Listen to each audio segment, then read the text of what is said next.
Kalau kau tengok ular anaconda dalam filem ni, besar banget. Besar, batang balak kot.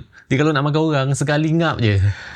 Seram gila. So, filem Anaconda, filem yang dilakon oleh Paul Rudd dan juga Jack Black. Dua-dua pelakon ni, kalau kau tengok, memang masuk air, mat. Tapi macam mana diorang ni boleh terlibat dalam filem Anaconda? Filem tentang ular yang besar, yang menakutkan ni. So, cerita ni bermula dengan dua orang kawan baik, iaitu Jack Black dan juga Paul Rudd ni. Diorang ni nak hasilkan semula filem Anaconda. Kalau kau nak tahu macam mana boleh tercetusnya idea ni, kau tengok sendiri. Tapi diorang ni sanggup pergi ke hutan Amazon semata untuk dapat feel, dapat vibe untuk hasilkan filem ni. Dan diorang ni sewalah seekor ular. Ular macam ular sawa. Nampak besar, nampak menakutkan lah. Tapi tak adalah sebesar anaconda. Dia macam ular sawa biasa, ular sawa dekat Malaysia ni. Tapi ada tragedi yang berlaku semasa penggambaran filem Anaconda ni. Ular yang dia sewa tu, ular sawa ni, mati. So lelaki owner kepada ular yang mati ni, dia ni cakap yang dia ni pakar ular. So dia kata tak apa, jangan risau, aku akan cari ular baru. Tapi malangnya masa nak cari ular yang baru ni, diorang ni terserempak dengan ular anaconda yang sebenar. Ular anaconda ni besar macam besar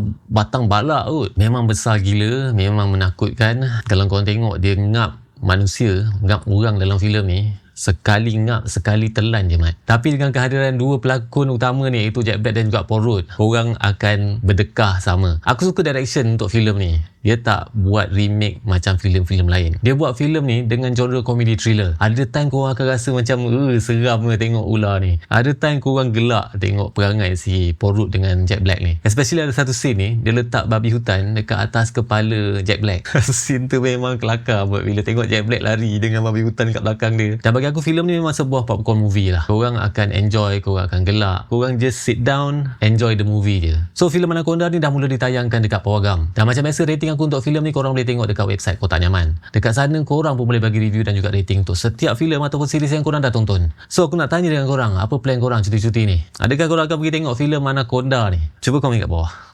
Nyaman.